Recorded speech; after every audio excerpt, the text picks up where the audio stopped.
Baik, Bismillahirrahmanirrahim. Assalamualaikum warahmatullahi wabarakatuh. Waalaikumsalam warahmatullahi wabarakatuh.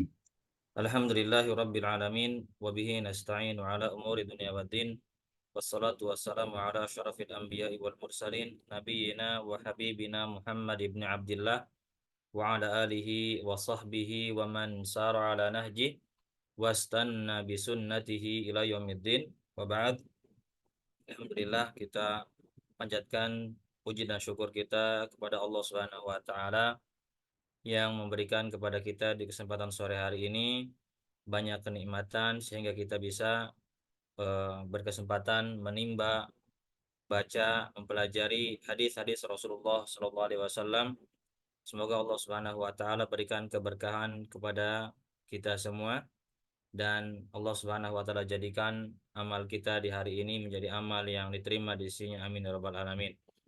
Baik Bapak dan Ibu sekalian yang dirahmati oleh Allah Subhanahu Wa Taala. Seperti biasa, kita akan kembali melanjutkan pembahasan dari hadis Al-Arba'in An-Nawawiyah yang kita sudah bahas di pertemuan-pertemuan sebelumnya. Pertemuan sore hari ini kita akan lanjut dengan hadis yang ke-23. Ya. Baik, kita bacakan terlebih dahulu hadis yang dimasukkan oleh Al-Imam An-Nawawi rahimahullahu taala pada kitab beliau, ya. Hadis yang ke-23 ini beliau berikan subjudul dengan judul Jawami'ul Khairi, ya. Jawami'ul Khairi artinya penghimpun penghimpun kebaikan, ya, atau mungkin bisa kita artikan secara bebas jalan-jalan kebaikan, ya, bahwa Allah Subhanahu wa taala jadikan jalan menuju surga itu banyak jalannya. Ya, karena apa? Karena surga itu adalah barang dagangan Allah Subhanahu wa taala yang Rasulullah SAW sebutkan mahal harganya. Rasulullah SAW bersabda, "Ala inna sil'atallahi ghaliyah." Bukankah barang dagangan Allah Subhanahu wa taala itu mahal harganya? Bukankah barang dagangan Allah Subhanahu wa taala itu adalah surga? Ya. Baik, kita bacakan terlebih dahulu hadis ini, hadis yang disebutkan atau ditulis oleh diriwayatkan oleh Imam Muslim, ya, dalam kitab Sahih beliau dari seorang sahabat Nabi Shallallahu Alaihi Wasallam yang bernama Abu Malik Al Harith bin Asim Al Ash'ari. Ya, kita bacakan terlebih dahulu. An Abi Malikin Al Harithi ibni Asimin Al Ash'ari radhiyallahu taala anhu qala qala Rasulullah sallallahu alaihi wasallam at-tuhuru syatrul iman walhamdulillahi tamla'ul mizan wa subhanallahi walhamdulillahi tamla'ani au tamla'u ma bainas samai wal ardi was-salatu nurun was-sadaqatu burhanun was-sabru diya'un wal qur'anu hujjatun laka au 'alaika kullun nasi yagdu taba'i'un nafsahu famu'tiquha au mubikuha. Rawahu Muslim, ya. Dari Abu Malik Al Harith bin Asim Al Ash'ari, semoga Allah Subhanahu wa taala meridhai beliau, ya. Dia berkata, bersabda Rasulullah sallallahu alaihi wasallam, ya, at-tuhuru syatrul iman. At-tuhur artinya kesucian, ya, kesucian. Apa yang dimaksud dengan kesucian di sini? Para ulama menafsirkan makna kesucian dalam hadis ini adalah yang pertama, suci dari dosa dan kesyirikan. Ya, dosa maksudnya afwan, dari kemaksiatan, ya, kemaksiatan dan kesyirikan. Ya, bahwasanya seseorang mukmin dia dituntut untuk membersihkan dirinya dari noda kesyirikan dan segala bentuk kemaksiatan kepada Allah Subhanahu wa taala. Ya. Yang kedua, para ulama menafsirkan yang dimaksud dengan at-tuhuru, kesucian di sini adalah kesucian secara hakiki, yakni suci dari hadas, ya, besar maupun maupun kecil. Ya, dengan cara apa? Mensucikan diri dari hadas besar maupun kecil, ya. Caranya adalah dengan berwudu, dengan mandi janabah, ya, atau penggantinya dengan tayamum, ya, dan seterusnya. Ini maksud dari yang katakan oleh Rasulullah SAW, at-tuhuru, kesucian. Para ulama menafsirkan hadis ini, hadis apa makna at-tuhur di sini adalah kesucian dengan dua makna. Yang pertama suci secara maknawi, yang kedua suci secara hakiki. Ya, ini maknawi, suci dari bentuk kemaksiatan, segala bentuk kemaksiatan, ya, dan noda-noda kesyirikan tentunya yang paling utama. Yang kedua adalah secara hakiki, ya. Baik, ya. At-tuhuru syatrul iman. Syatru artinya setengah, ya, setengah. Baik. Al-iman. Iman artinya di sini para ulama juga menafsirkan makna iman di sini kembali kepada makna tuhur. Kalau yang dimaksud dengan at-tuhur di sini adalah makna maknawi, yakni kesucian dari segala bentuk kemaksiatan dan kesyirikan, maka makna iman yang dimaksud adalah iman secara hakiki, ya. Iman secara hakiki, yakni iman itu artinya mengucapkan dengan lisan, meyakini dengan hati, dan mengamalkan dengan anggota badan. Yang mana iman tersebut bisa bertambah dan berkurang. Bertambah dengan perbuatan ketaatan kepada Allah Subhanahu wa taala dan berkurang dengan kemaksiatan kepada Allah Subhanahu wa taala. Berarti kalau yang maknanya makna hakiki kembali kepada sini, makna tuhur secara maknawi, ya. Bisa dipahami di sini? Kalau makna iman yang berkaitan dengan, ya, apa namanya, kalau dikaitkan dengan at-tuhur yang maknanya makna hakiki, sebaliknya maka yang dimaksud dengan iman di sini adalah bermakna maknawi, ya, yakni sebagian dari atau setengah dari amal, ya, setengah dari amal. Amal apa yang dimaksud dalam hadis ini? At-tuhuru syatrul iman. Maksud dengan iman di sini artinya adalah solat, karena solat merupakan bagian dari amal anggota badan. Ya, karena tadi kita katakan iman itu adalah mengucapkan dengan lisan, meyakini dengan hati, dan mengamalkan dengan anggota badan. Ya, jadi al-iman, makna iman dalam hadis ini, at-tuhuru syatrul iman, kesucian itu setengah dari keimanan.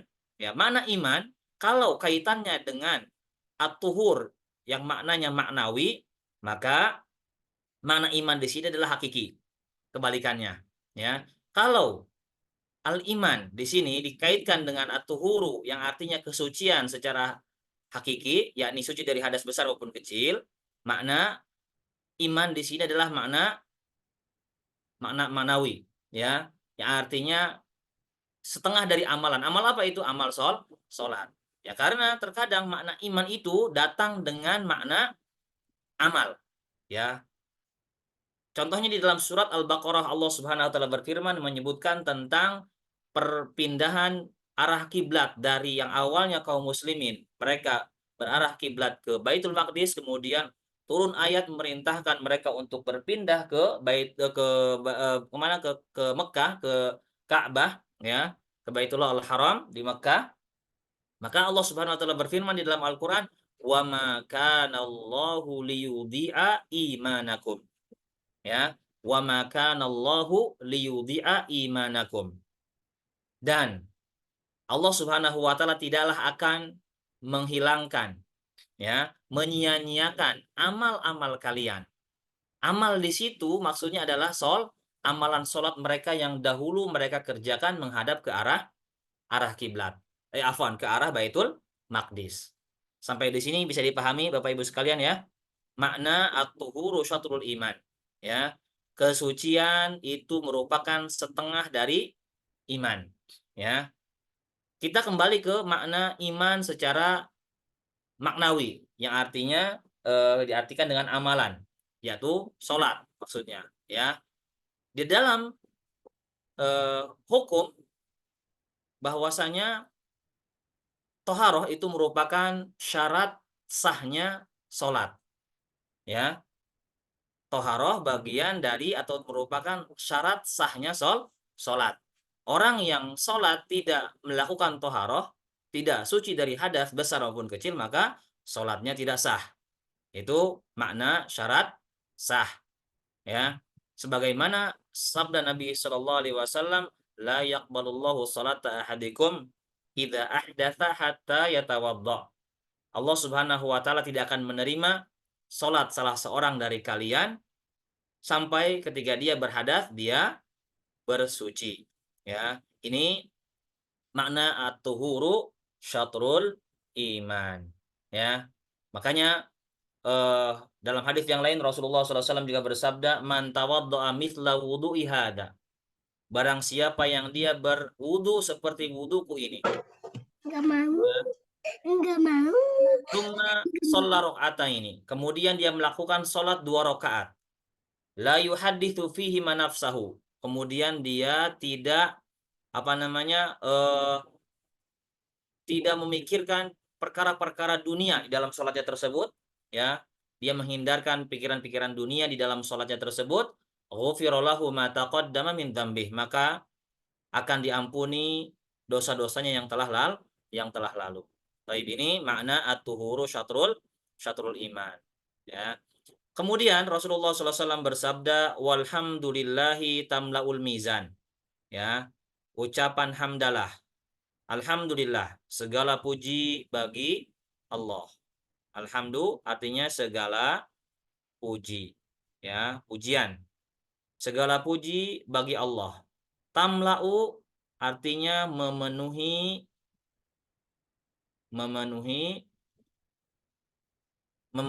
al-mizan. Mizan artinya timbangan. Ya. Masya Allah, di sini keutamaan kalimat alhamdulillah. Ya, ucapan hamdalah. Kapan kita memuji Allah Subhanahu wa taala? Ya. Kita memuji Allah Subhanahu wa taala, ya. Kita memuji Allah Subhanahu wa taala. Yang pertama, ya, kita puji Allah Subhanahu wa taala. Kita puji Allah Subhanahu wa taala atas kesempurnaan sifat-sifatnya, ya. Kita puji Allah Subhanahu wa taala atas kesempurnaan sifat-sifatnya, ya. Dan keagungan Allah Subhanahu wa taala tentunya, ya. Kita puji Allah Subhanahu wa taala atas kesempurnaan dan keagungannya. Ini yang pertama. Yang kedua, kita puji Allah Subhanahu wa taala atas nikmat yang Allah anugerahkan, ya, atas nikmat yang Allah anugerahkan kepada kita semua.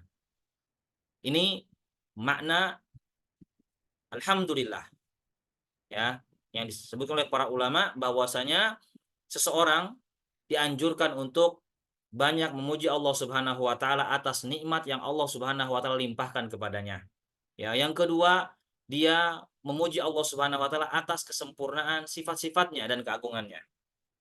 Ya. Dan di dalam memuji Allah Subhanahu wa taala, harus disertai dengan yang pertama pengagungan. Ya. Yang kedua disertai dengan kecintaan. Berbeda orang yang memuji Allah Subhanahu wa taala yang didasari oleh pengagungan serta kecintaan dengan hanya sekedar mengucapkan alhamdulillah. Beda, ya. Berbeda. Karena ucapan hamdalah yang muncul dari lisan seseorang yang menghayati, merenungi, meresapi dari ucapan yang dia ucapkan tersebut, ini akan bisa mendatangkan kebaikan dalam hidupnya, ya, memberikan pengaruh dalam hidupnya. Sama saja seperti orang yang dia menyanjung seseorang. Karena ada bentuk pujian sanjungan yang tidak didasari oleh kecintaan dan pengagungan. Ada. Contohnya apa? Sanjungan yang dilakukan oleh para penyair kepada para raja misalnya, ya. Tujuan mereka menyanjung para raja itu bukan tujuan untuk mengagungkan. Di antaranya untuk mendapatkan sesuatu dari raja, kebaikan raja. Ya mungkin dapat jabatan, dapat hadiah dan lain sebagainya. Ya, itu. Makanya Allah Subhanahu wa taala sang pencipta kita, ya, ketika kita mengucapkan alhamdulillah harus kita sertai dengan pengagungan dan kecintaan kepada Allah Subhanahu wa taala, maka pujian yang kita panjatkan kepada Allah Subhanahu wa taala akan memberikan pengaruh kepada hidup kita, ya, kepada diri kita, perangai kita, ya, dan kebaikan tentunya di akhirat kelak. Nah, apa manfaat dari mengucapkan alhamdulillah? Ya, Rasulullah SAW menyebutkan tamlaul mizan, akan memenuhi timbangan. Dalam hadis ini bahwasanya kalimat zikir alhamdulillah ini, masya Allah, ya, pahalanya sangat besar sekali. Ya, akan memenuhi timbangan amal kebaikan kita nanti pada hari kiamat. Jangan dianggap sepele. Ya, jangan dianggap sepele lafaz zikir yang kita ucapkan kepada Allah Subhanahu wa taala. Kalau ikhlas karena Allah Subhanahu wa taala mengucapkannya, hal itu akan menjadi sebuah amal besar di sisi Allah Subhanahu wa taala. Memenuhi timbangan. Jangan dianggap amal-amal kebaikan itu cuma sholat, zakat, haji, puasa, umroh dan lain sebagainya. Amal-amal berat bukan. Ya, zikir yang ringan pun akan menjadikan pemberat amal timbangan kebaikan seseorang. Ya, di sini. Baik. Ya. Kapan kita dianjurkan untuk mengucapkan alhamdulillah? Makanya di dalam syariat kita banyak anjuran-anjuran amal-amal yang kita dianjurkan untuk mengucapkan alhamdulillah. Contohnya adalah bangun tidur, ya. Kita diperintahkan untuk membaca doa alhamdulillahilladzi ahyana ba'dama amatana wa ilaihin nusyur. Apalagi setelah makan, ya, Rasulullah SAW ajarkan doa setelah makan kepada kita, alhamdulillahilladzi at'amana hada wa razaqanihi min ghairi haulin minni wala quwwah, ya, dan banyak lagi, ya, amal-amal yang kita dianjurkan untuk mengucapkan alhamdulillah, terutama kalau kita dapat anugerah, ya, dalam bentuk syukur kita kepada Allah Subhanahu wa taala, ya, kita ucapkan syukrun alhamdulillah kepada Allah Subhanahu wa taala, kemudian kita yakini bahwasanya nikmat tersebut berasal dari Allah Subhanahu wa taala dan kita gunakan nikmat tersebut dalam rangka kebaikan kepada Allah Subhanahu wa taala, bukan dalam rangka berbuat maksiat padanya, ya. Kemudian dalam hadis ini juga terdapat faedah yang bisa kita ambil, ya, penetapan adanya al-mizan, timbangan pada hari kiamat, ya. Walaupun para ulama, ya, mereka berbeda pendapat terkait masalah timbangan ini.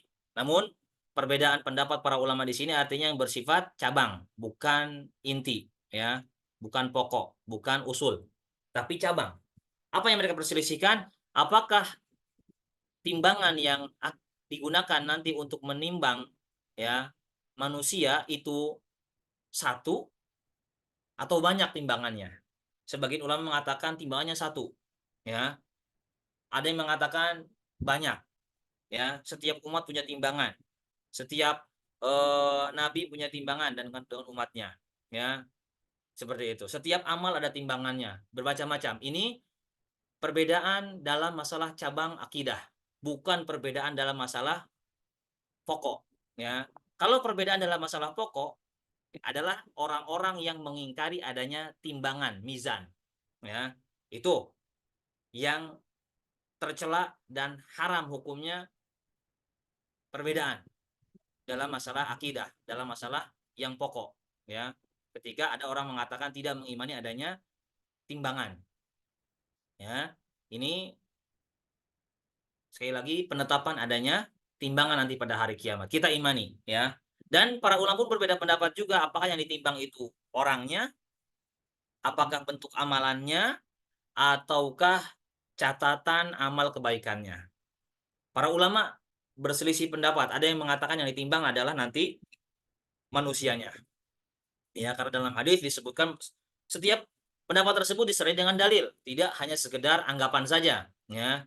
Karena nanti pada hari kiamat akan didatangkan orang yang badannya besar, namun ketika ditimbang, ya, dia tidak lebih berat daripada sayap seekor nyamuk, kata Rasulullah SAW. Ada yang mengatakan yang ditimbang adalah catatan amal kebaikannya atau catatan amalnya, sebagaimana sabda Nabi SAW ketika seseorang ditimbang, ya, catatan-catatan amal-amalnya tersebut, ya, antara catatan kebaikan dengan catatan keburukannya itu ternyata lebih berat catatan keburukannya, ya. Namun si orang ini dia punya satu catatan amal kebaikan, yakni ucapan la ilaha illallah. Kemudian catatan tersebut ditaruhlah, ya. Kemudian ternyata catatan tersebut yang terdapat kalimat la ilaha illallah jauh lebih berat daripada catatan-catatan amal keburukannya, ya. Kata para ulama yang ditimbang adalah, kata kalau begitu, catatannya. Ada yang mengatakan yang ditimbang adalah bentuk amalannya, ya. Loh kok bisa amalan ditimbang? Bagaimana? Kan nggak kelihatan amalan tersebut. Amalan tersebut. Hal itu mudah bagi Allah Subhanahu wa taala. Sebagaimana nanti pada hari kiamat Allah jadikan kematian yang sekarang kita tidak bisa melihat bentuk kematian seperti apa, nanti pada hari kiamat kematian akan didatangkan dalam bentuk seekor domba. Kemudian disembelih oleh Allah Subhanahu wa taala, ya. Ini bukan hal sulit bagi Allah Subhanahu wa taala, ya, dan tentunya ini perkara gaib yang kita sebagai seorang mukmin dituntut untuk beriman terhadap perkara yang gaib, ya. Taib. Wa subhanallah, dan ucapan subhanallah walhamdulillah. Sama ini juga, ya. Intinya menunjukkan bahwasanya zikir itu memiliki keutamaan yang sangat besar dari sisi Allah Subhanahu wa taala. Ya, memiliki keutamaan, ya, zikir. Makanya di dalam sebuah hadis Rasulullah SAW bersabda, khairul amali an tufariqad dunya wa lisanuka rabbun min dzikrillah. Sebaik-baik amalan adalah engkau meninggalkan kesibukan dunia sementara lisanmu basah dengan berzikir pada Allah Subhanahu wa taala. Ya, ada sebuah kisah menarik, ya, yang terjadi di zaman Imam Ahmad bin Hambal radhiyallahu rahimahullahu taala, ya. Pada suatu ketika Imam Ahmad bin Hambal beliau berkunjung ke suatu daerah, ya, karena beliau ini sebagai seorang musafir, beliau ingin beristirahat di sebuah masjid. Namun, ya, karena di zaman tersebut tidak seperti zaman sekarang, orang itu mudah dikenali. Kalau seorang yang terkenal itu mudah dikenali melalui media sosial, YouTube dan lain sebagainya, ya, banyak tersebar videonya. Zaman dahulu orang itu tahu nama tapi nggak tahu muka, ya. Mungkin dulu sebelum banyak tersebar media sosial gitu, ya, media-media video tersebar, dulu kita pun ketika mengenal seorang ustadz tahu cuma namanya, nggak tahu bentuk rupanya seperti apa, ya. Itu mungkin sekitar tahun sebelum 2015-an ke sana deh, ya. Itu kita terkadang cuma tahu namanya dan suaranya, ya, bentuk rekamannya, tapi nggak tahu wajahnya seperti apa, ya. Nah, di zaman Imam Ahmad bin Hambal mungkin jauh lebih sulit lagi untuk bisa tahu siapa sosok yang terkenal yang diidolakannya. Nah, Imam Ahmad bin Hambal, beliau ini seorang imam besar terkenal, ya. Beliau ingin bermalam di suatu masjid, namun beliau diusir oleh pihak DKM. Nggak tahu yang diusirnya tersebut adalah seorang imam. Akhirnya Imam Ahmad dengan terpaksa beliau akhirnya harus pergi meninggalkan masjid tersebut, ya. Kemudian beliau mendatangi seseorang yang berprofesi sebagai seorang tukang penjual roti kalau tidak salah, ya. Kemudian ya diperhatikan oleh Imam Ahmad, orang tersebut adalah orang yang selalu qomat kamit mulutnya. Terlihat orang tersebut adalah orang soleh, ya, yang tak lepas dari berzikir kepada Allah Subhanahu wa taala, ya. Akhirnya Imam Ahmad bertanya kepada orang tersebut, ya, bertanya kepada orang tersebut, apa gerangan yang selalu beliau qomat kamit, ya, lisannya tersebut yang dia qomat kamitkan oleh lisan tersebut, ternyata orang tersebut merutinkan berzikir pada Allah Subhanahu wa taala, dan dia berkata, ya, ada satu permintaan yang sampai saat ini belum terkabul olehku, ya, belum terkabul, yang belum aku dapati dari Allah Subhanahu wa taala, ya. Dia selama ini berdoa pada Allah Subhanahu wa taala ingin bertemu dengan Imam Ahmad, ya. Gak tahu orang yang sekarang di hadapannya tersebut adalah Imam Ahmad, ya. Ternyata apa kata Imam Ahmad, ya, gara-gara doa Anda, ya, saya harus diusir dari masjid. Subhanallah, ya, ini kita yang jadi bahasan adalah di sini adalah keutamaan berzikir pada Allah Subhanahu wa taala. Ringan, ya, tapi terkadang kita memang malas untuk melakukannya. Ya, padahal Masya Allah, ya, sangat besar sekali keutamaannya. Apa keutamaannya? Kalimat subhanallah, ya, maha suci Allah. Subhana artinya di sini maha maha suci, ya, maha suci. Artinya di sini kita sucikan Allah Subhanahu wa taala, ya, dari dua hal. Dari sifat yang tidak layak, ya, yang tidak layak bagi Allah Subhanahu wa taala, ya, seperti contohnya penisbatan orang-orang kafir Allah punya anak, ya. Allah diperanakan, ya. Allah punya keturunan. Yang kedua, kita sucikan Allah Subhanahu wa taala dari kekurangan. Kalau tadi hal yang tidak layak, kalau sekarang kekurangan. Ini. Nah, contohnya apa?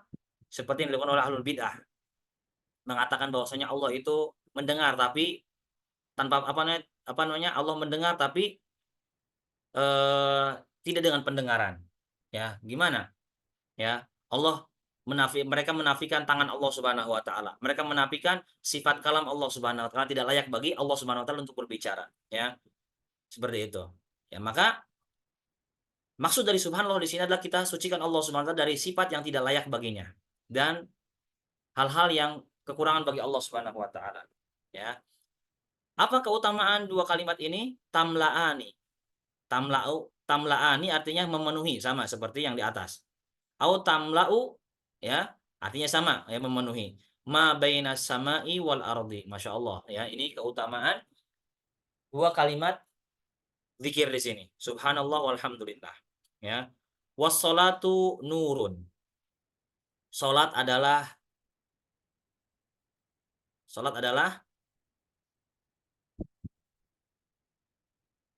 cahaya, ya. Salat adalah sinar, ya, bukan cahaya, sinar, karena perbedaan antara sinar dengan cahaya, ya. Dalam bahasa Arab, ya, walaupun dalam bahasa Indonesia cahaya dengan sinar itu hampir mirip maknanya, ya, hampir mirip. Tapi dalam bahasa Arab, nur itu artinya cahaya yang memiliki sifat panas. Terbalik saya, ya. Eh, Mohon maaf, salah, terbalik saya, lupa, ya. As-sholatu nurun. Salat itu artinya cahaya, bukan sinar. Saya ralat, ya. Saya ingatnya asobrudiyah. Salat itu akan menjadi cahaya bagi seseorang, ya. Ini pun sama. Salat akan menjadi cahaya bagi seseorang dalam dua hal, ya. Makna cahaya hakiki, yang kedua maknawi, ya. Hari ini banyak hakiki dan maknawi ini hadisnya, ya.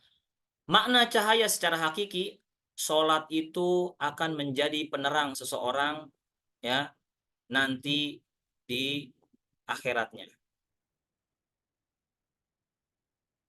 Akan menjadi cahaya, ya, bagi seorang di akhiratnya,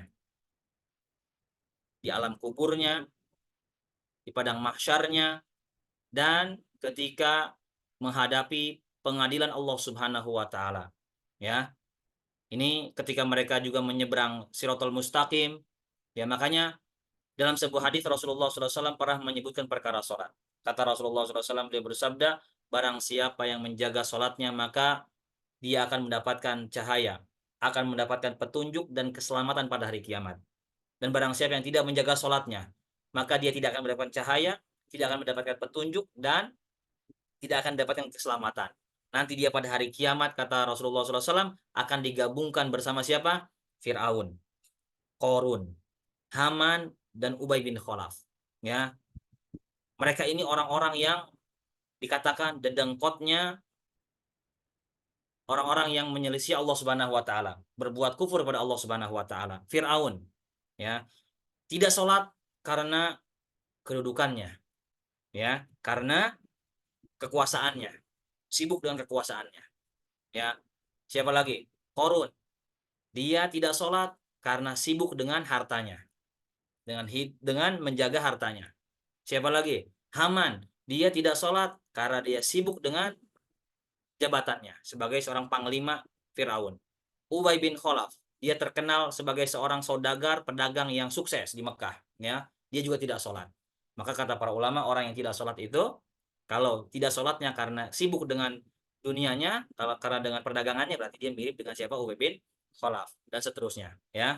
Nanti digabungkan dengan orang-orang yang tadi, ya, bagi orang yang suka meninggalkan sholat, ya. Naudzubillah, jangan sampai kita termasuk orang-orang yang meninggalkan sholat. Makna maknawi, ya, dari maksud sholat itu sebagai cahaya adalah bahwasanya sholat itu akan mencegah dari perbuatan keji dan mungkar. Nah, ini dia, ya. Mungkin kita pernah mendengar istilah STMJ, sholat terus maksiat jalan. Sholat terus maksiat jalan. Dia sholat ya sholat, tapi melaksanakan maksiat. Selama dia masih menjaga sholat, suatu saat sholatnya itu akan mencegahnya dari perbuatan maksiat pada Allah Subhanahu wa taala. Ini yang dimaksud dengan ya inna sholata tanha 'anil fahsya'i wal munkar. Ya. Selama dia masih menjaga sholatnya, maka sholatnya tersebut suatu saat akan membuat dia berhenti dari berbuat maksiat pada Allah Subhanahu wa taala, akan menjadi pengerem. Ya, itu yang dimaksud dengan as-sholatu nurun, ya.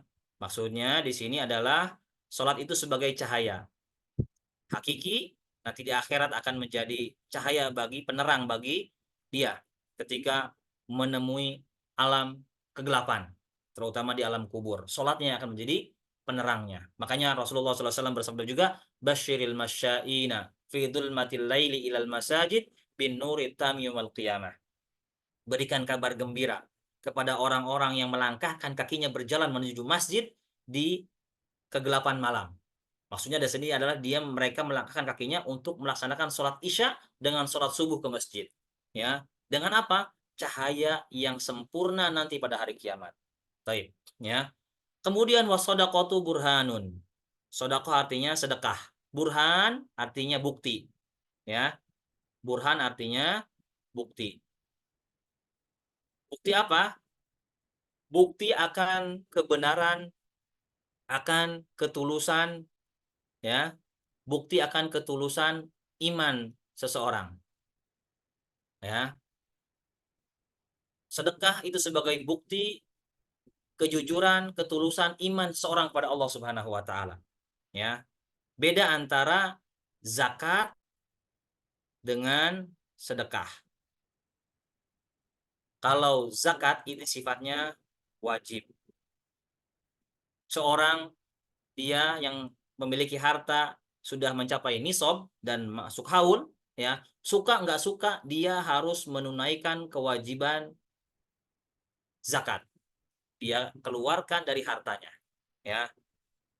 Taib. Dan kita tahu bahwasanya harta merupakan sesuatu yang sangat dicintai oleh manusia, ya. Allah Subhanahu wa taala berfirman dalam Al-Qur'an, "Wa tuhibbunal mala hubban jamma," dan kalian sangat mencintai harta. Ya, wa innahu lihubbil khairi lasyadid. Dan sesungguhnya manusia itu terhadap harta sangatlah cinta. Di situ Allah sifati jiwa manusia itu sangat cinta kepada harta. Maka ketika seseorang dia berderma dengan mensedekahkan sebagian hartanya di jalan Allah Subhanahu wa taala, itu sebagai bukti kebenaran iman dia kepada Allah Subhanahu wa taala, ketulusan iman dia kepada Allah Subhanahu wa taala. Ya, tanpa diminta, tanpa diwajibkan, tanpa dipaksa, dia keluarkan sebagian dari hartanya. Bahkan sebagian para sahabat mereka berikan semua hartanya di jalan Allah Subhanahu wa taala, seperti yang dilakukan oleh siapa? Abu Bakar As-Siddiq. Ya, ketika ditanya, "Wahai Abu Bakar, apa yang engkau sisakan untuk keluargamu?" Jawaban Abu Bakar, Allah dan Rasulnya. Ini kalau imannya sudah, kekuatan imannya seperti Abu Bakar. Ya, kalau kita sekarang iman kita belum kuat, ya kita punya harta, kita berikan semua di jalan Allah Subhanahu Wa Taala, ya mungkin bisa jadi kita nyesal, gitu ya. Kita nyesal. Keimanan kita belum kuat seperti keimanan Abu Bakar. Ya, maka kalau kita mau bersedekah, bersedekah sesuai dengan kemampuan kita. Kemudian Rasulullah SAW bersabda, wasabru, dan kesabaran, ya, dan kesabaran itu dia. Tadi terbalik ya. Dia artinya ini sinar, ya. Sinar artinya cahaya yang memiliki sifat panas. Sabar, ya. Maka sabar itu sifatnya panas, ya. Apa yang maksud dengan sabar? Sabar itu artinya menahan jiwa, menahan diri dari sesuatu yang dilarang oleh Allah Subhanahu wa taala. Ya. Sabar itu artinya menahan jiwa atau mengekang jiwa, ya, menahan jiwa dari hal yang terlarang, ya, yang terlarang. Oleh karena itu, para ulama membagi sabar menjadi tiga, ya. Para ulama membagi sabar menjadi tiga. Yang pertama, sabar dalam melakukan ketaatan. Ya, contoh, kita ambil contoh belajar di sore hari ini, hari Ahad pada asar, ya. Ini butuh kesabaran. Ketika kebanyakan orang hari Ahad ini mereka healing jalan-jalan, kita harus duduk bersimpuh mendengarkan hadis Rasulullah SAW untuk ilmu, ya. Sholat, ya, kita sedang asik misalnya dengan suatu kegiatan, terdengar suara azan, kita harus tinggalkan, maka dibutuhkan kesabaran. Yang kedua, sabar di dalam masalah meninggalkan maksiat, ya, sabar di dalam meninggalkan maksiat pada Allah Subhanahu wa taala, ya. Karena maksiat itu sesuatu yang terlihat indah di hadapan manusia, karena surga dihiasi dengan hal-hal yang disukai oleh jiwa. Maka ketika kita meninggalkan kemaksiatan dibutuhkan kesabaran. Yang ketiga, sabar terhadap takdir Allah Subhanahu wa taala, ya. Khususnya takdir yang buruk berupa musibah. Ya, ini. Jadi para ulama membagi sabar menjadi tiga, ya. Sabar dalam melakukan ketaatan, meninggalkan kemaksiatan, dan di dalam menerima takdir Allah, baik yang buruk maupun yang apanya? Yang baiknya, ya. Seseorang yang diberikan takdir baik oleh Allah Subhanahu wa taala, kalau tidak sabar, berubah, ya. Hal itu anugerah, semestinya anugerah bisa menjadi musibah, ya. Maka diperlukan kesabaran. Makanya Nabi Sulaiman alaihissalam, ya Allah abadikan dalam Al-Quran, hadza min fadli rabbi liyabluwani aashkuru am akfur. Ini merupakan keutamaan dari Robku. Apakah aku bisa bersabar ataukah aku sebaliknya berbuat kufur kepada Allah Subhanahu wa taala, ya. Kemudian Rasulullah SAW bersabda, wal Qur'anu hujjatun laka au alaika. Dan Al-Qur'an itu hujjah, ya, laka. Artinya hujjatun laka di sini artinya yang akan menjadi pembela, ya, atau menjadi au alaika, artinya di sini penuntut. Nah, Al-Qur'an yang kita baca ini nanti pada hari kiamat akan menjadi pembela kita atau menjadi penuntut kita. Kapan Al-Quran menjadi pembela kita pada hari kiamat? Ketika kita tunaikan dari hak-hak Al-Quran tersebut. Ya, kita baca dan kita amalkan dari apa yang kita baca. Ya, makanya Rasulullah SAW bersabda, "Iqra'ul Qur'ana fa innahu ya'ti yaumil qiyamati syafi'an li ashabihi." Ya, bacalah Al-Quran, kata Rasulullah SAW, karena sesungguhnya Al-Quran itu nanti pada hari kiamat akan menjadi pemberi syafaat bagi orang-orang yang mengusungnya, ya, para penghafal Al-Quran. Namun berat tantangannya, ya, sebagaimana disebutkan dalam hadis, Al-Quran menjadi penuntut. Ya, apa kata Al-Quran? Ya, apa kata Al-Quran? Apa namanya? Eh, Afwan. Al-Quran akan menjadi pembela. Al-Quran berkata kepada Allah Subhanahu Wa Taala, ya Allah, aku halangi dia untuk tidur di malam hari, ya, karena dia sibuk melakukan qiyamul lail, memurojaah Al-Quran, ya, dengan Al-Quran tersebut. Ya, makanya Al-Quran menjadi pembelanya pada hari kiamat. Dalam hadis yang lain, Al-Quran menjadi penuntut. Ya, di dalam sebuah hadis yang panjang, para Rasulullah SAW diperlihatkan siksaan yang diberikan kepada orang yang dia diberikan Al-Quran, namun dia tidak mengamalkannya di siang hari dan tidak juga mengamalkannya di malam hari. Rasulullah SAW diperlihatkan orang yang disiksa di dalam neraka, ada seorang yang tidur tertelungkup, kemudian di sampingnya ada orang yang menjatuhkan sebuah batu besar, kemudian batu tersebut dikeprekkan kepada kepala orang tersebut sampai pecah kepalanya dan batu tersebut menggelinding, ya. Kemudian Jibril memberikan penjelasan siapa orang tersebut. Ternyata kata Jibril, orang itu adalah orang yang dia diberikan anugerah Al-Quran, namun dia tidak mengamalkannya di siang hari dan dia tidak mengamalkannya di malam hari dan dia tidak membacanya di malam hari. Ya, makanya berat, ya, bagi orang-orang yang ingin menjadi pengusung Al-Quran harus siap dengan konsekuensinya. Ya, jangan dijadikan Quran itu sebagai kebanggaan doang. Saya hafal sekian juz, saya sekian kiroah saya kuasai, tapi ya tidak mengamalkan apa yang di dalam Al-Quran. Karena poin penting dari Al-Quran adalah kita tadabburi, kita amalkan. Makanya para sahabat mereka mempelajari Al-Quran gak berani banyak-banyak, 10 ayat 10 ayat dulu, ya, sampai mereka bisa pahami maknanya dan mereka amalkan terlebih dahulu, baru nambah. Kalau kita kan beda, ya, semangat hafal 30 juz tapi jauh dari pengamalan. Ya, semoga Allah Subhanahu wa taala anugerahkan kepada kita semangat untuk menuntut ilmu Al-Quran khususnya, dan Allah anugerahkan bisa mengamalkan dari Al-Quran tersebut. Kullun nasi yagdu. Setiap orang, ya, kullu artinya setiap, ya, setiap orang, setiap manusia, yagdu, ya, artinya dia berusaha dalam kehidupan sehari-harinya. Fabai'un nafsahu, ya, dia bai artinya menjual. Nafsahu artinya dirinya. Setiap orang dalam kehidupan sehari-harinya, ya, manusia itu ada yang menjual dirinya. Maksudnya apa? Famu'tikuha, dia menjual dirinya dengan cara apa? Membebaskan dirinya dari petaka di kemudian hari, ya, dengan cara melakukan amal-amal soleh pada kehidupan di dunianya supaya selamat nanti dari petaka di kemudian hari.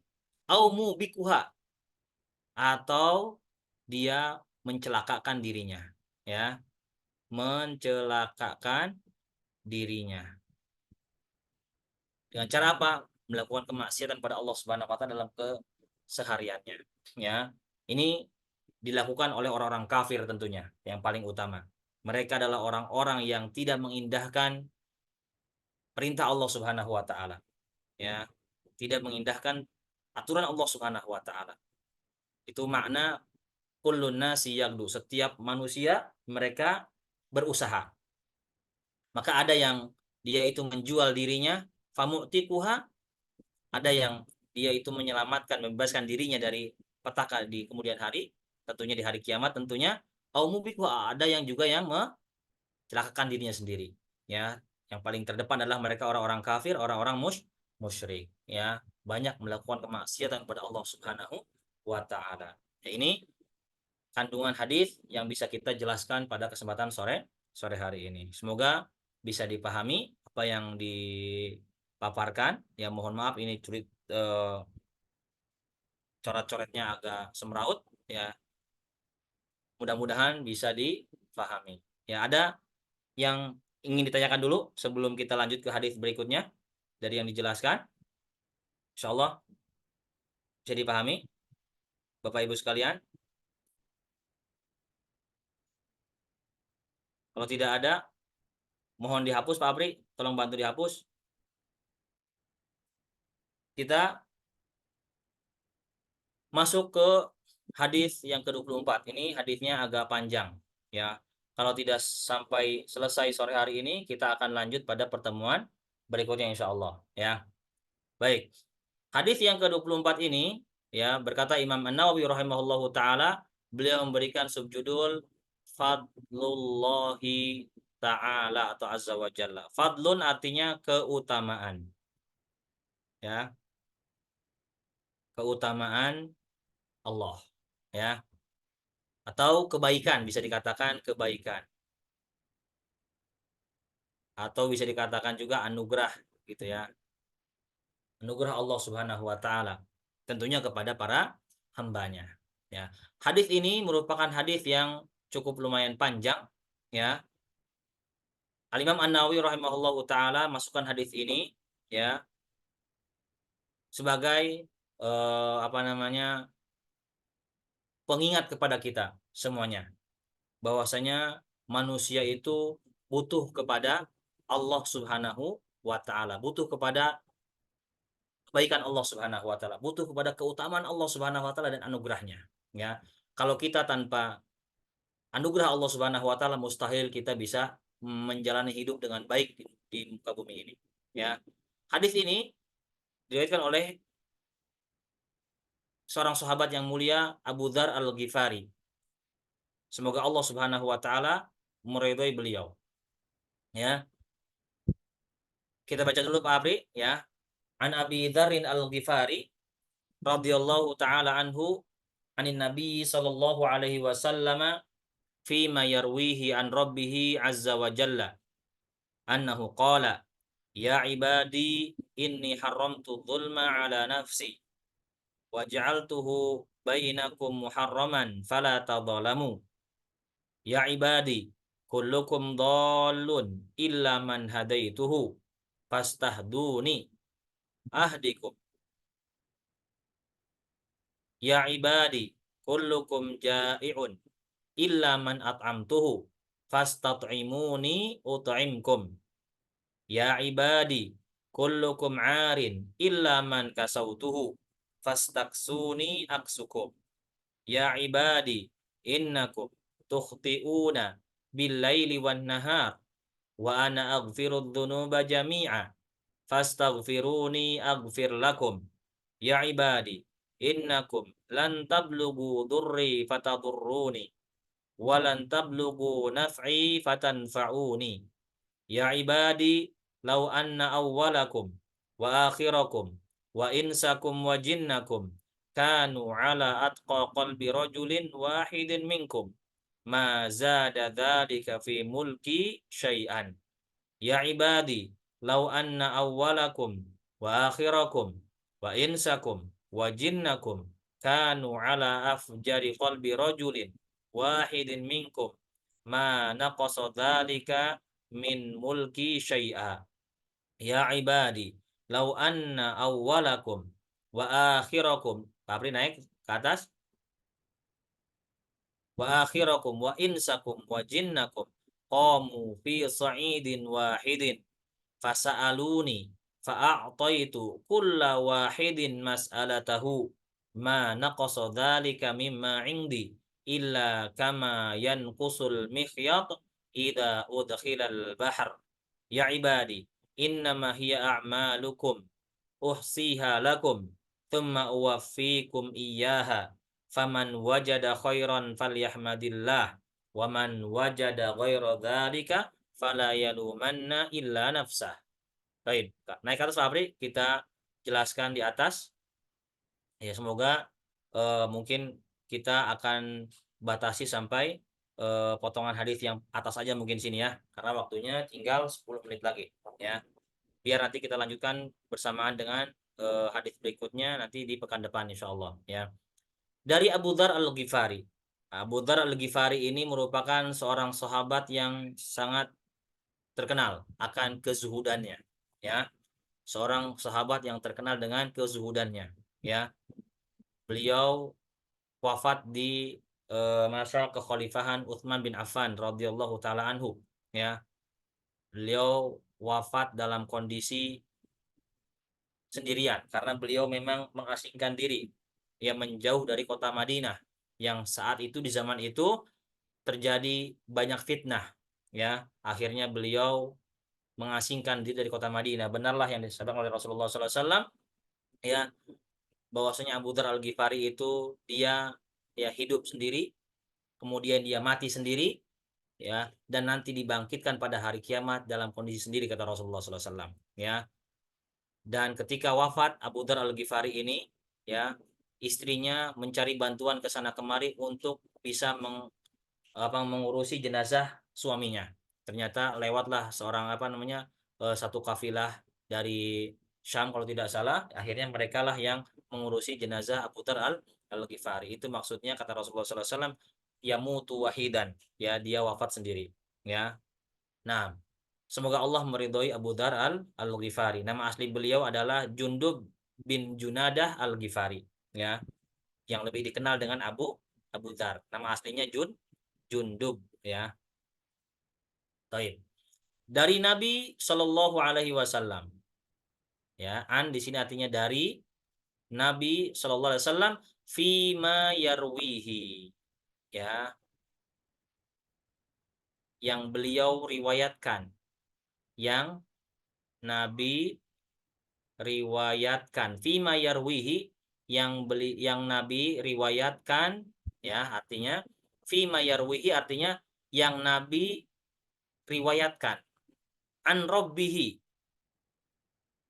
dari robnya ya, bahwasanya di sini adalah bahwasanya Allah.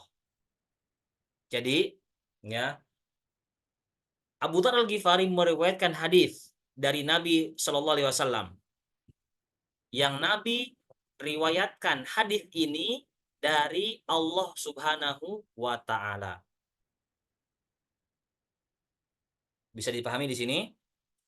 Maksudnya hadis ini yang lebih dikenal dalam ilmu mustalah hadis dengan hadis qudsi. Ya, hadis qudsi. Hadis qudsi itu artinya hadis yang maknanya dari Allah, lafadznya dari Nabi. Makanya Nabi mengatakan ya, misalnya qala Allahu ta'ala, Allah berfirman. Ya. Ketika seorang sahabat, seorang rawi mengatakan qala Rasulullah sallallahu alaihi wasallam. Ya. Qala Rasulullah sallallahu alaihi wasallam, kemudian Rasulullah SAW juga berkata qala Allahu azza wa jalla misalnya. Dalam hadis ini fima yarwihi an rabbihi azza wa jalla, yang Nabi riwayatkan hadis tersebut dari Robnya. Nah, hadis ini disandarkan kepada Allah Subhanahu wa taala. Maknanya berasal dari Allah Subhanahu wa taala, namun lafadznya berasal dari Nabi Muhammad sallallahu alaihi wasallam, itu yang dimaksud dengan hadis qudsi. Ya. Baik. Ya. Berbeda dengan hadis marfu. Kalau hadis marfu itu hadis yang disandarkan kepada Nabi Muhammad SAW berupa ucapan, perkataan, perbuatan, dan penetapan beliau. Maknanya dan lafadznya berasal dari Rasulullah SAW. Itu yang disebut dengan hadis marfu. Makna dan lafadz berasal dari Nabi. Kalau hadis qudsi maknanya dari Allah, lafadznya dari Nabi Muhammad SAW. Jadi Nabi Muhammad SAW meriwayatkan hadis ini secara makna dari Allah Subhanahu Wa Taala. Itu maksudnya. Bisa dipahami? Ya. Nah, meskipun ini merupakan perkataan Allah Subhanahu Wa Taala, bukan berarti hadis qudsi itu sama dengan Al-Quran. Tidak sama. Ya. Hadis qudsi dengan Al-Quran itu ada perbedaannya. Kalau Al-Quran, maknanya dan lafadznya bersumber dari Allah Subhanahu Wa Taala langsung. Itu yang pertama. Yang kedua, Al-Quran itu merupakan muta'abbad, membacanya sebagai bentuk ibadah pada Allah Subhanahu Wa Taala. Ya, membacanya sebagai bentuk ibadah pada Allah Subhanahu Wa Taala. Ya, baik. Kalau hadits qudsi, ya tidak seperti Al-Quran. Setiap hurufnya mendapatkan pahala, tidak. Kalau Al-Quran setiap hurufnya itu ketika dibaca mendatangkan pahala, satu kebaikan, satu hurufnya. Kalau hadits qudsi tidak. Itu makna atau perbedaan antara Al-Quran dengan hadis qudsi. Ya, baik. Dan ya, kalau Al-Quran itu harus dibaca di dalam sholat, wajib dibaca dalam sholat, ya, yakni bacaan surat Al-Fatihah. Yang mana kalau seseorang sholat tidak baca Al-Fatihah, tidak sah sholatnya. Ya, hadis qudsi nggak boleh dibaca di dalam sholat. Seperti itu. Ya. Yang kedua, yang berikutnya, perbedaan hadis qudsi dengan Al-Quran. Kalau Al-Quran tidak boleh ya pelafalannya dengan secara makna. Ya, secara makna nggak boleh.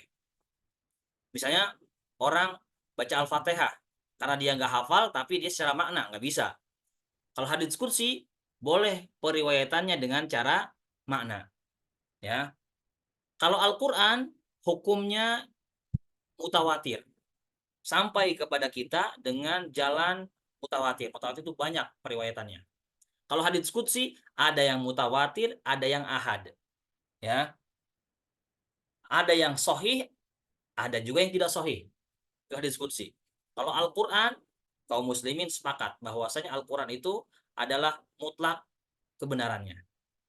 Kalau hadits qudsi ada yang dhaif, ada yang kuat.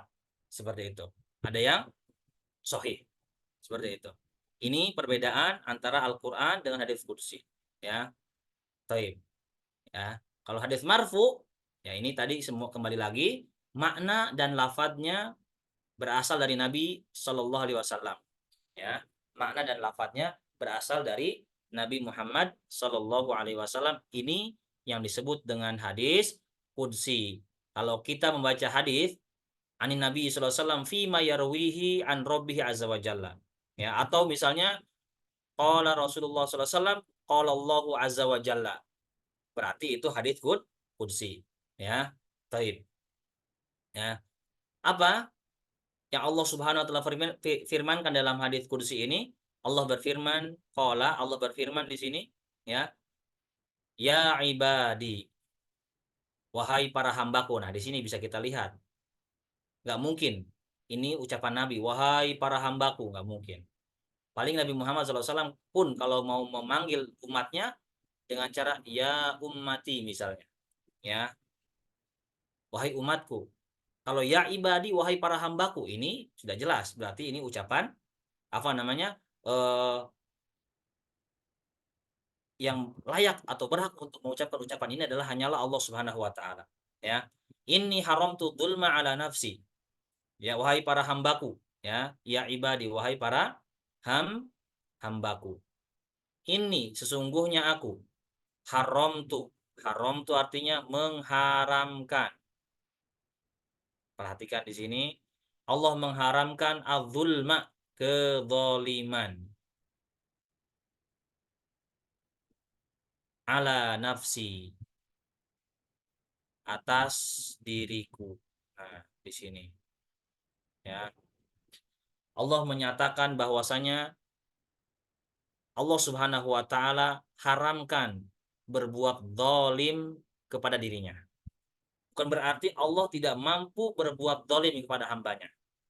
Ya, Allah mampu berbuat zalim kepada hambanya. Namun Allah haramkan kezaliman tersebut atas dirinya kepada makhluknya. Ini menunjukkan bahwasanya Allah Subhanahu wa taala itu maha mulia. Karena ketika suatu zat atau seseorang, ya, kita ambil contoh seseorang, dia itu mampu untuk berbuat sesuatu kezaliman, ya. Namun ketika dia mampu berbuat kezaliman, tapi dia menghindarkan dirinya dari berbuat zalim, menunjukkan keagungan jiwa orang tersebut, ya, menunjukkan keagungan jiwa orang tersebut, ya. Misalnya seorang raja, ya, penguasa misalnya, dia mampu untuk berbuat semena-mena, tapi dia nggak mau berbuat semena-mena kepada rakyatnya, maka akan tambah terlihat keagungan pemimpin tersebut. Nah, di sini Allah Subhanahu wa taala maha mampu, ya, berbuat zalim kepada makhluknya karena dia sang pencipta manusia, sang pencipta makhluknya. Tapi dia haramkan atas dirinya berbuat zalim kepada makhluknya, menunjukkan bahwasanya Allah itu sangat agung sekali, ya. Allah sangat agung, berbeda dengan orang-orang Mu'tazilah, ya. Mereka mengatakan Allah Subhanahu wa taala itu tidak bisa berbuat zalim, ya. Karena tidak pantas Allah memiliki sifat zalim, ya. Berbeda dengan Ahlus Sunnah. Ahlus Sunnah, ya, Allah itu mampu berbuat zalim, tapi Allah haramkan kezaliman. Allah nafikan kezaliman dari dirinya, atau Allah haramkan dirinya berbuat zalim pada hambanya. Ya, ini bentuk perbedaan antara ahlu sunnah dengan mereka ahlu dolal. Ya, diantaranya adalah Mu'tazilah.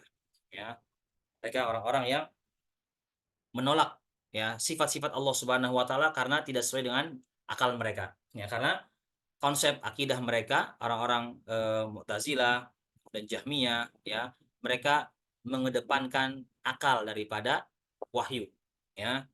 Baik. Wa ja'altuhu bainakum muharraman. Wa ja'altuhu, dan aku jadikan, ya. Aku jadikan kezaliman di antara kalian, bainakum, di antara kalian, muharraman, ya, hal yang diharamkan. Fala tadzalamu, janganlah kalian saling berbuat zalim. Ya. Di sini Allah Subhanahu wa taala haramkan kezaliman atas dirinya, maka Allah pun haramkan kezaliman kepada para hambanya. Rasulullah SAW bersabda, "Az-zulmu dzulumatun yaumal qiyamah." Kezaliman itu merupakan kegelapan nanti pada hari kiamat. Apa yang dimaksud dengan zalim? Zalim itu artinya secara bahasa atau secara istilah, makna zalim adalah, ya, kalau secara bahasa zalim itu artinya gelap, ya. Adzulmu artinya kegelapan. Secara istilah zalim itu artinya menempatkan sesuatu bukan pada tempatnya. Ini makna zalim secara istilah, ya. Taib. Seseorang seharusnya dia beribadah pada Allah Subhanahu wa taala, namun beribadahnya bukan kepada Allah Subhanahu wa taala. Maka orang tersebut disebut dengan seorang yang zalim. Makanya Allah berfirman, inna syirka la dzulmun adzim. Sesungguhnya kesyirikan itu merupakan kezaliman yang sangat agung. Ya, taib. Bentuk kezaliman, ya, yang Allah haramkan juga adalah di antara sama hamba.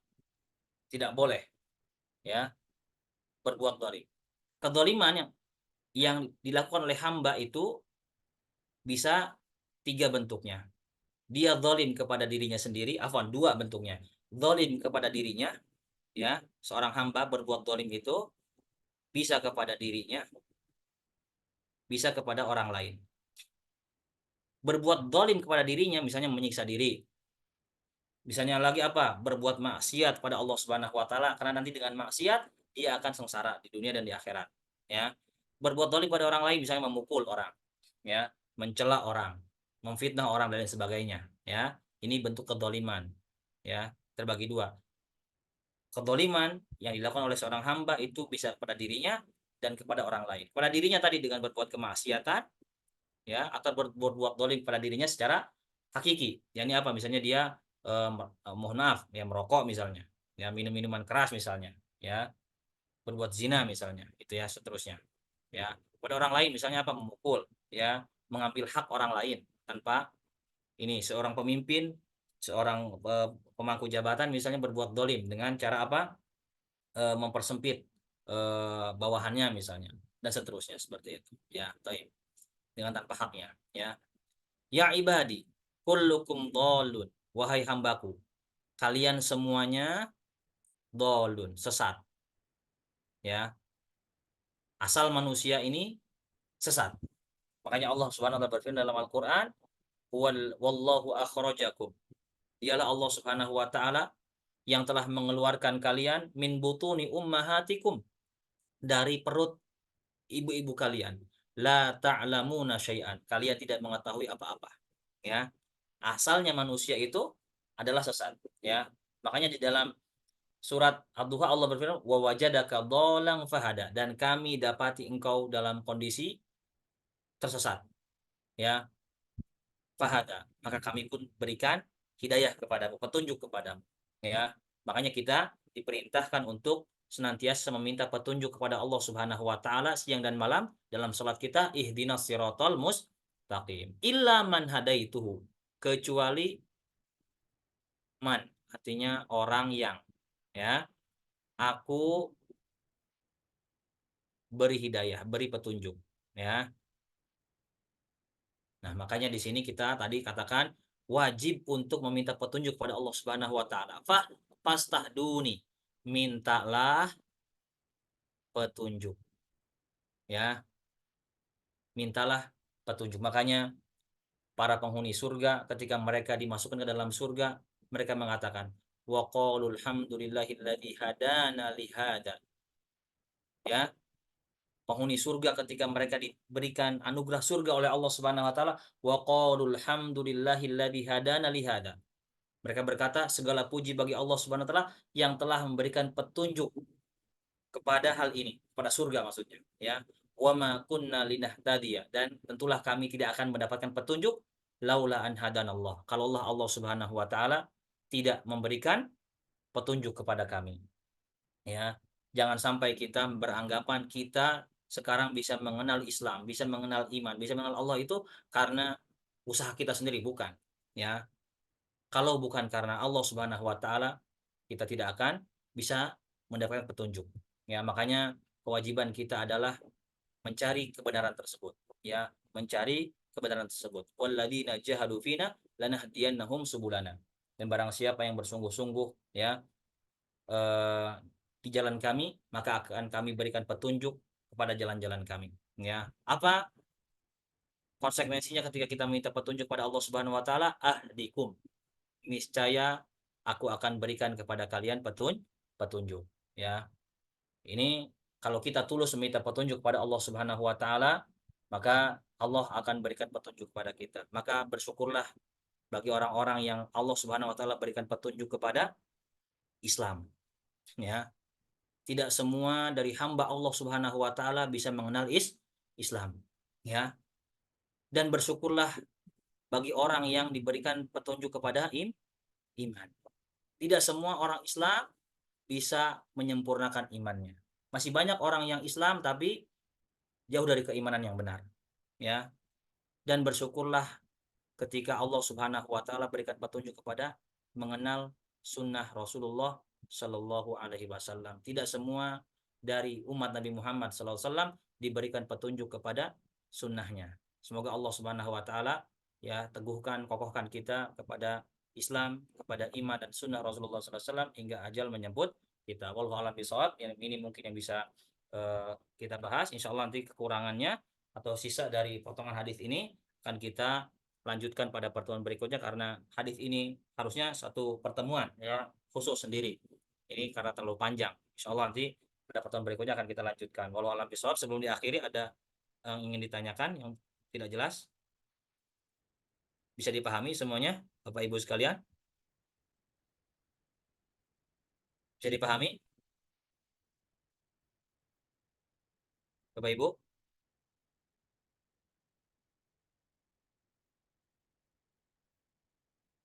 Mudah-mudahan bermanfaat untuk bisa kita amalkan dalam kehidupan kita sehari-hari. Ya, kalau tidak ada yang bertanya, kita cukupkan. Subhanakallahumma wa bihamdika. Asyhadu an la ilaha illa anta astaghfiruka wa atubu ilaik. Assalamualaikum warahmatullahi wabarakatuh. Waalaikumsalam warahmatullahi wabarakatuh.